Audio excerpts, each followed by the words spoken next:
ये इस गाड़ी का स्टार्टअप और इसका इंजन साउंडलेस है। अस्सलाम वालेकुम, मेरा नाम है जहांज़ेब हाशमी और ये है मित्सुबिशी पेजेरो 2007 मॉडल। ये मित्सुबिशी पेजेरो की 4th जनरेशन है जो कि वर्ल्ड वाइड 2006 में लॉन्च की गई थी और ये गाड़ी 2021 तक आई है। इस गाड़ी के लोग मोरलेस सेम ही रही हैं और ये गाड़ी 2007 मॉडल कहीं से लगती भी नहीं है। अगर आप इस गाड़ी को इन पर्सन देखें तो इसकी कंडीशन, इसकी हेडलाइट, टेल लाइट, इंटीरियर के लुक्स, इनको देख के लगता है कि ये गाड़ी कम से कम 13-14 मॉडल होगी। बट ये गाड़ी 7 मॉडल है और इसके अलावा ये गाड़ी 2007 मॉडल की प्राडो से बहुत ज़्यादा बेहतर है।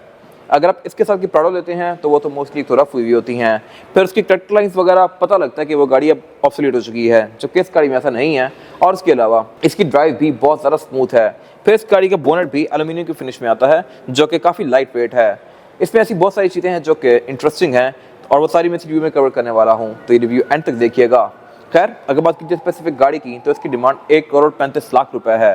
ये गाड़ी साइकिल मोटरस्पोर्ट के पास अवेलेबल है, टोटल जेन्युइन है और 50,000 चली हुई है। अगर आपने इस गाड़ी के बारे में कोई इन्फॉर्मेशन लेनी है तो आप इस दिए गए नंबर पर कॉल कर सकते हैं या फिर आप साइकिल मोटरस्पोर्ट को विजिट कर सकते हैं जो कि रावलपिंडी में DH2 के गेट 1 के ऑपोजिट लोकेटेड है। साइकिल मोटरस्पोर्ट में सिर्फ गाड़ियों की बाइंग एंड सेलिंग ही नहीं बल्कि गाड़ियों में काम भी किए जाते हैं, जैसा कि tints, wrap, ceramic coating, PPF, graphene coating और इसके अलावा यहाँ पे गाड़ियाँ फेसलिफ्ट भी की जाती हैं। फिर यहाँ पे प्रॉपर पेंट बूथ भी अवेलेबल है जहाँ पे गाड़ियों में बेस्ट क्वालिटी का पेंट किया जाता है। सो गाड़ियों में किसी भी तरह के काम के लिए cycle motorsports is the place. Overall it's a great Pajero and today I am going to review it. Let's start with the exterior of this car. Looks के लिहाज से ये गाड़ी अपने टाइम से बहुत अहेड बनाई गई थी। ये शेप 2006 में डिजाइन की गई थी बट कहीं से लगता नहीं है कि ये गाड़ी 2006 में डिजाइन हुई है। ये इवन आज भी खास पुरानी नहीं लगती और यही वजह है कि मित्सुबिशी ने इस गाड़ी को 2021 तक कंटिन्यू रखा। खैर, अब इस गाड़ी की नई शेप आ चुकी है। अगर बात कीजिए स्पेसिफिक गाड़ी की तो लुक्स के लिहाज से ये मेरे ख्याल से अच्छी है। अगर बात कीजिए इस गाड़ी की हेडलाइट्स की तो इसमें 2 पॉइंट्स दिए गए हैं लो और हाई के लिए। लो पे जो पॉइंट है वो प्रोजेक्शन लैंप है और ये हेलोजन में है। हाई में इसका अगेन हेलोजन पॉइंट आता है लेकिन वो एक सिंपल बीम है और इसके अलावा इसमें पार्किंग वगैरह और इंडिकेटर नॉर्मल से आते हैं। फिर ये गाड़ी क्योंकि बहुत वेल कैप्ड है तो ये बिल्कुल क्रिस्टल क्लियर लाइट्स हैं। इसके अलावा इस गाड़ी में हेडलाइट वॉशर भी आते हैं जो कि अगेन मेरे ख्याल से एक अच्छी चीज़ है और इसमें फिर नीचे फॉग लैंप दिए गए हैं जो कि अगेन हेलोजन में है। फिर इसके अलावा इसके फ्रंट पे क्रोम काफ़ी ज़्यादा यूज़ किया गया है। इसकी पूरी ही ग्रिल में क्रोम कंटिन्यू करता है। मित्सुबिशी की बैजिंग दी गई है और इसकी लुक में एक SUV वाला टच ऐड करने के लिए ये सिल्वर कलर की फ्रिल्स ऐड की गई हैं। फिर इसके अलावा इसके बम्पर पे नीचे क्रोम आता है और अगर बात कीजिए इस गाड़ी के बोनट की तो ये बोनट काफ़ी लाइट वेट है। इसके सेंटर में एक करेक्टर लाइन दी गई है बड़ी लाइट सी जो कि इसके लुक को बड़ा डिसेंट सा बना रही है। ऐसी कट लाइंस यूजुअली मर्सिडीज के अंदर आती हैं। फिर इसके बम्पर के नीचे एक स्कर्ट दी गई है जो कि ग्राउंड क्लियरेंस को इंडिकेट करती है। अगर लेट्स सपोज अगली जगह बहुत ऊंची है तो बम्पर को स्क्रैच करने से पहले ये जगह स्क्रैच होगी और जैसे ही जगह स्क्रैच होगी आपको आइडिया हो जाएगा कि आगे मुझे नहीं जाना चाहिए। और खैर, इस तरह की स्कर्ट्स यूजुअली फोर्ड में आती हैं। इसके बाद अगर बात कीजिए इस गाड़ी की साइड प्रोफाइल की तो यहाँ भी हर चीज़ काफ़ी वेल डिफाइंड है। बेशक इस गाड़ी की करेक्टर लाइन्स हो, फेंडर्स हो, रिम्स हो, इवन जो साइड स्टेप्स हैं ये हों, सब कुछ बड़ा कंपोज सा है। यहाँ पे कुछ भी फ्लैश नहीं दिया गया। अगर बात कीजिए इस गाड़ी के फ्रंट फेंडर की तो फ्रंट फेंडर के अंदर एक मिरर आता है जो कि पुराने वक्तों का ब्लाइंड स्पॉट मॉनिटर है। ये आपको इस गाड़ी का फ्रंट का और इस वाले एरिया का काफ़ी प्रोमिनेंट व्यू देता है जो कि आपको ऑफ रोडिंग में काफ़ी हेल्प करता है। इसके अलावा इस गाड़ी में साइड पे इंडिकेटर्स दिए गए हैं लेकिन इसके साइड मिरर के अंदर इंडिकेटर्स दिए गए हैं। यूजुअली जहाँ पे साइड मिरर में इंडिकेटर आते हैं वो फेंडर में नहीं आते और जब फेंडर में आते हैं तो साइड मिरर में नहीं आते, बट इसमें ये दोनों तरफ दिए गए हैं तो मेरे ख्याल से ये ओवरकिल है। फिर इसके अलावा अगर बात कीजिए इसके साइड मिरर की तो ये साइड मिरर रिट्रैक्टेबल भी हैं और एडजस्टेबल भी हैं। इसके अलावा इस गाड़ी में क्रोम काफ़ी सारा दिया गया है साइड पे भी। यहाँ पे क्रोम की फ्रिल्स कंटिन्यू करती हैं। इसके पूरे डोर हैंडल ही क्रोम की फिनिश में है और इसमें फिजिकल की इंसर्ट करके आप इस गाड़ी को अनलॉक कर सकते हैं ड्राइवर साइड से। बाकी इस गाड़ी में एयरप्रेस कंपनी स्टैंडर्ड लगे हुए आए हैं। ऊपर ये रूफ रेल्स दी गई हैं और इसके अलावा स्पेसिफिक कार में रिम भी ग्रे कलर में है जो कि इसकी लुक में एक और ज़्यादा अच्छा टच ऐड कर रहे हैं। और ये इस गाड़ी की एब्सोल्यूट साइड प्रोफाइल जो कि मेरे ख्याल से अगेन उस एरा की प्राडो से बेहतर है। यार किसी की अपनी ओपिनियन है, मेरे ख्याल से ये लुक थोड़ा ज़्यादा डिसेंट है। फिर इसके अलावा इसके बैक पे व्हील आर्चेस दी गई हैं जो कि बॉडी में ही इंग्रेव्ड हैं और इसके अलावा इस गाड़ी के रेड डोर पैनल्स भी काफ़ी मैसिव हैं। डेफिनेटली ये ऑलमोस्ट एक फुल साइज SUV है। फिर इसके अलावा इसमें बैक पे क्वार्टर ग्लास आते हैं और ये गाड़ी क्योंकि जापानी है तो इसमें रेयर विंडोज टिंटेड आती हैं। विंडोज भी, क्वार्टर ग्लास भी, रेयर विंडशील्ड भी और इसकी ग्राउंड क्लियरेंस भी काफ़ी अच्छी है। और अगर बात कीजिए इस गाड़ी के इस वाले एरिया की तो यहाँ पे इसमें फ्यूल टैंक नहीं आता। यूजुअली गाड़ियों में यहाँ फ्यूल टैंक दिया गया होता है, इसमें राइट पे है। इसके अलावा आप इसके क्वार्टर ग्लास को ओपन भी कर सकते हैं। ये अगेन मेरे ख्याल से एक अच्छी चीज़ है, इस एरा की प्राडो वगैरह में ये ऑप्शन नहीं आता था। फिर इसके अलावा इसका बम्पर डुअल कॉम्बिनेशन में है, नीचे वाले एरिया ग्रे कलर का है और बाकी बम्पर ब्लैक है। और इसके जो मड फ्लैपर्स हैं ये भी काफ़ी मजे से इनकॉर्पोरेट किए हुए हैं इसके बम्पर के अंदर ही। इसका काफ़ी छोटा सा पोर्शन है जो कि आप डिटैच कर सकते हैं या लगा सकते हैं, और ये बड़ा स्लिक सा मड फ्लैपर है। इसके बाद अगर बात कीजिए इस गाड़ी के रेयर एंड की, तो पूरी ही कार की तरह ये भी काफ़ी डिसेंट सा है। इसमें टेल लाइट्स क्रोम में आती हैं, इन पे कोई रेड या ऑरेंज वाला पोर्शन नहीं दिया गया, ये बड़ी डिसेंट सी हैं। और इसके अंदर जो लाइट्स हैं उनका अपना कलर है, जैसे ब्रेक की लाइट जल रही है, इंडिकेटर ऑरेंज है और रिवर्स वाइट है। इसके अलावा इसके बैक पे भी डोर कॉम्बिनेशन फॉलो किया गया है कलर का, ब्लैक और ग्रे का, और इसमें स्पेयर टायर के ऊपर ये क्रोम में केस दिया गया है। फिर यहाँ पेजेरो की बैजिंग आती है, रेयर फॉग आती है, और पेजेरो में टेलगेट साइड हिंज आता है प्राडो की तरह। इसके टेलगेट को आप इस तरह से अनलॉक करेंगे लाइक दिस। और ये इस गाड़ी की ट्रंक कैपेसिटी जो कि अच्छी खासी स्पेशियस है।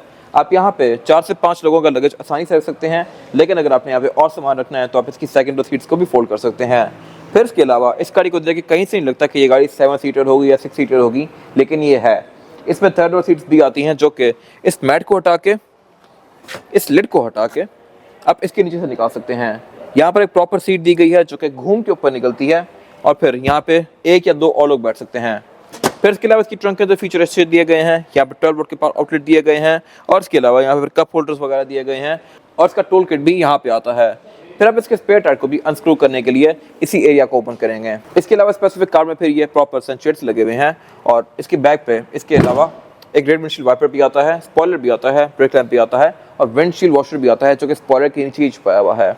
बाकी बैक पे इसके सिंगल ही एग्जॉस्ट आता है, और इसके अलावा यहाँ पे कुछ खास है नहीं। इसके बाद अगर बात कीजिए इस गाड़ी के इंटीरियर की, तो ये पेजेरो का इंटीरियर है जो कि डेफिनेटली अपने टाइम से काफ़ी अहेड बनाया गया था। ये गाड़ी आज भी कोई खास पुरानी नहीं लगती, और उसके अलावा इसकी जो इवन स्टिचिंग्स हैं, फिटिंग्स हैं, ये सब कुछ अपनी जेन्युइन कंडीशन में है। ये specific car full black room में है। और इसके अलावा अगर बात कीजिए इस गाड़ी के स्टीयरिंग व्हील की, तो स्टीयरिंग व्हील इस गाड़ी का 4 स्पोक आता है, और इसका डिज़ाइन काफ़ी हद तक उस एरा की प्राडो से मिलता जुलता है। इस पर कोई कंट्रोल्स नहीं दिए गए, इसकी कुछ और ट्रेंड्स में यहाँ पे कंट्रोल्स भी आते होंगे। और अगर बात कीजिए एयरबैग्स की, तो एयरबैग्स की गाड़ी टोटल 2 ऑफर करती है, एक स्टीयरिंग व्हील के अंदर माउंटेड है और एक डैशबोर्ड के अंदर। इसके अलावा इस गाड़ी का स्टीयरिंग व्हील आता भी लेदर की फिनिश में है, यानी कि इसकी हेडलाइट्स ऑटोमेटिक फीचर के साथ आती हैं, यानी कि डे और नाइट को सेंस करके ऑटोमेटिकली ऑन या ऑफ होंगी। फिर इसके अलावा अगर बात कीजिए इस गाड़ी के मीटर की, तो प्रेजेंटेशन के लिहाज से इसके मीटर के पूरे नंबर हैं। उस एरा में ऐसा मीटर मेरे ख्याल से अपने टाइम से बहुत अहेड चीज़ है, इवन ये मीटर आज भी पुराना नहीं लगता। इसके मीटर में 2 मेन डायल दिए गए हैं, एक स्पीडोमीटर का और एक आरपीएम का। ये मीटर ग्रे, वाइट और रेड के कॉम्बिनेशन के साथ है। लेफ्ट पे डायल दिया गया है, ये स्पीडोमीटर है और इसकी लिमिट 220 तक है। राइट पे जो डायल दिया गया है ये आरपीएम है, और ये गाड़ी 6 पे जाके रेड लाइन करती है। फिर सेंटर में एक एमआईडी क्लस्टर दिया गया है जो कि पिक्सेलेटेड है, और आपको इस गाड़ी के ट्रिप्स, एवरेज किलोमीटर पर लीटर और ऑडोमीटर वगैरह शो करवाता है। फिर उससे ऊपर इसका 4x4 का इंडिकेटर दिया गया है, और इवन डोर्स इंडिकेटर दिया गया है। ये गाड़ी कौन से टायरों पर चल रही है यहाँ पे कार शो करवाएगी, और इसके अलावा कौन सा डोर खुला हुआ है ये गाड़ी वो भी शो करवाएगी। फिर इसके अलावा इसकी हाउसिंग भी सॉफ्ट टच पैडिंग की फिनिश में है, और इसके अलावा इसके डैशबोर्ड के सेंटर में ये काफ़ी बड़ा सारा एंड्रॉइड पैनल लगा हुआ है। इसका स्टाइल LC300 जैसा है, लेकिन उस एरा में यहाँ पे कुछ भी नहीं आता था। इस गाड़ी में मल्टीमीडिया सिस्टम के नाम पे एक टेप आता था, जिसको चेंज करके यहाँ पे स्क्रीन लगाई हुई है, जिससे ये गाड़ी टाइमलेस लग रही है। अब इसमें आप ब्लूटूथ, ऑक्स, USB वगैरह सारा कुछ यूज़ कर सकते हैं जो कि एक एंड्रॉइड पैनल में होता है, तो इसके बारे में कोई खास बात करने का फ़ायदा है नहीं। फिर उससे नीचे यहाँ पे इसके एयरवेंट्स दिए गए हैं, और उससे नीचे इसका क्लाइमेट कंट्रोल दिया गया है। क्लाइमेट कंट्रोल ये गाड़ी सिंगल जोन ही ऑफर करती है, लेकिन ये डिजिटल है और ये काफ़ी इफेक्टिव भी है। फिर उससे नीचे यहाँ पे इसके एक ये ड्रॉर दी गई है, जिसको ओपन करके आप इसका SD कार्ड वगैरह डाल सकते हैं, मैप कार्ड डाल सकते हैं। फिर उससे नीचे यहाँ पे इसका एक सिग्नेचर दिया गया है, सब ब्लैंक स्विचेस हैं, और उससे पीछे गेयर सेलेक्टर दिया गया है। और इसमें जो गेयर सिलेक्शन है वो है P, R and D, और D में करके आप इस गाड़ी को मैनुअली भी चला सकते हैं लाइक दिस। ऊपर करेंगे तो ये अप शिफ्ट करेगी, नीचे करेंगे तो ये डाउन शिफ्ट करेगी। फिर उसके साथ यहाँ पे इसका ये 4x4 का सिलेक्टर दिया गया है। इसमें जो 4x4 की सिलेक्शन आती है वो है 2H, 4H, 4HLC और 4LLC। इसको आप शिफ्ट करेंगे तो ये शिफ्ट नहीं होगा, ये लॉक ही होता है। इसको शिफ्ट करने के लिए आप इसको नीचे दबाएंगे, फिर आगे करेंगे, और इसको हर बार दबाना पड़ेगा ताकि एक्सीडेंटली किसी गलत मोड में ना शिफ्ट हो जाए। फिर उससे पीछे इसकी एक ड्रॉर दी गई है, 2 कप होल्डर दिए गए हैं, हैंड ब्रेक दी गई है जो कि ट्रेडिशनल है, और उससे पीछे इसका सेंटर कंसोल दिया गया है जो कि स्पेस के लिहाज से काफ़ी स्पेशियस है। और इसके आते भी 2 कंपार्टमेंट्स हैं, एक ऊपर वाला जहाँ पर आपके सामान वगैरह रख सकते हैं, जैसा कि इसकी बुक वगैरह हो गई, और फिर एक नीचे और कंपार्टमेंट दिया गया है जहाँ पे आप इसका मेन सामान रख सकते हैं, जैसे कि ब्रश, बुक, ग्लास, एनीथिंग।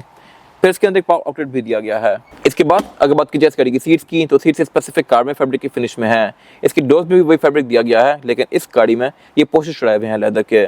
बाकी सेम फैब्रिक इसका डोर्स के अंदर भी कंटिन्यू किया गया है और ये क्योंकि पेजीरो की एक बड़ी ट्रिम है तो इसके डोर हैंडल के अंदर क्रोम आता है। फिर इसमें विंडोज भी सिंगल टैप वाली आती हैं, यानी कि आप इसको सिंगल टैप से free roll down roll up कर सकते हैं। साइड मिरर भी इस गाड़ी के रिट्रैक्टेबल आते हैं, यानी कि आप इसको गाड़ी के अंदर बैठ के ही फोल्ड या अनफोल्ड कर सकते हैं और फिर इसकी फॉग को भी आप यहीं से ऑन या ऑफ कर सकते हैं। इसके अलावा अगर बात की जाए वैनिटी मिरर्स की तो इसमें ड्राइवर और पैसेंजर दोनों के लिए दिए गए हैं, लाइट यहाँ पे नहीं आती। और अगर बात की जाए इस गाड़ी की सबसे बेस्ट चीज़ की तो वो है इसकी सनरूफ। यह गाड़ी सनरूफ इतनी बड़ी ऑफर करती है। इस साइज़ की यूजुअली गाड़ियों में पैनोरामिक रूफ्स आती हैं और ये पूरी की पूरी रूफ ओपन भी होती है इतनी बड़ी। इसको आप यहाँ से ओपन या क्लोज कर सकते हैं लाइक दिस। और फिर इसकी विंडशील्ड के अंदर जो ऊपर वाला एरिया है ये भी थोड़ा सा टिंटेड है और उसकी वजह यह है कि यह एज अ सनशेड काम करता है। इसके अलावा यहाँ पे कुछ खास है नहीं। इसके बाद अगर बात कीजिए इस गाड़ी में रेयर पैसेंजर्स के लिए सीटिंग कैपेसिटी की तो ये यहाँ पे काफ़ी ज़्यादा स्पेशियस है। मेरे पास यहाँ पे लेग रूम का बिल्कुल भी कोई इशू नहीं है और हेडरूम का भी, लेकिन यहाँ पे सीटिंग कैपेसिटी काफ़ी ऊंची है। मैंने इससे पहले मर्सिडीज G63 का रिव्यू किया है और उसमें भी ऐसे ही था कि रेयर सीट्स काफ़ी ऊंची थी, फ्रंट नीचे थी। इसमें भी कुछ ऐसा ही केस है, टोयोटा ऐसा नहीं करता। खैर अगर बात की जाए लेग रूम की तो यहाँ पे ये फ्लैट ही दिया गया है और इस पूरी ही कार में नीचे ये लेदराइट की फ्लोरिंग की हुई है। फिर बाकी सेंटर में इसके सेंटर को खोल दिया गया है जिसको निकाल के आप एज एन आर्मरेस्ट यूज़ कर सकते हैं और यहाँ पे 2 कप होल्डर्स भी आते हैं जिनको आप इस तरह से निकाल सकते हैं। फिर इसके अलावा ये सीट्स हैं भी 60-40 के स्प्लिट के साथ, इनको फोल्ड करके आप इसकी ट्रंक कैपेसिटी को और भी ज़्यादा खुला बना सकते हैं। और बाकी यहाँ पे फिर ये ब्लाइंड्स लगाए हुए हैं जो कि इसके जापानी ब्लाइंड्स हैं। फिर इसके डोर्स के अंदर भी स्पीकर आते हैं, सीट बेल्ट्स आती हैं, आईएसएफ के पोर्ट्स आते हैं और इसके अलावा यहाँ पे कुछ खास है नहीं। इसके बाद अगर बात कीजिए इस गाड़ी के इंजन की तो इंजन इस गाड़ी में 6G72 आता है, यानी कि इंजन 3000 सीसी पेट्रोल है। अगर आप इसको प्राडो से कंपेयर करें तो ये इंजन कंपैरेटिवली बहुत ज़्यादा पावरफुल है, इस तरह से कि ये गाड़ी 212 हॉर्स पावर प्रोड्यूस करती है। इस एरा की जो प्राडो आती थी वो इंजन 3000 सीसी होता था, लेकिन वो गाड़ी 170-160 समथिंग हॉर्स पावर प्रोड्यूस करती थी। और इवन प्राडो आज भी 200 का फिगर क्रॉस नहीं कर पाई। प्राडो अभी भी जो 2.7 वाली है वो भी 170 या 180 हॉर्स पावर प्रोड्यूस करती है। और इवन फॉर्च्यूनर लेजेंडर अपने इंजन के अंदर बहुत सारी आइट्रेशंस के बाद भी 1GD FTV वाला इंजन 201 हॉर्स पावर प्रोड्यूस करता है, जबकि ये गाड़ी इतना पहले से 212 कर रही है। और इसके अलावा ये गाड़ी है भी काफ़ी स्मूथ चलने के लिहाज से, प्लस इसकी साउंड भी बहुत कम है। मैं इसको अगर स्टार्ट करता हूँ तो आपकी साउंड सुनिएगा, ना होने के बराबर है।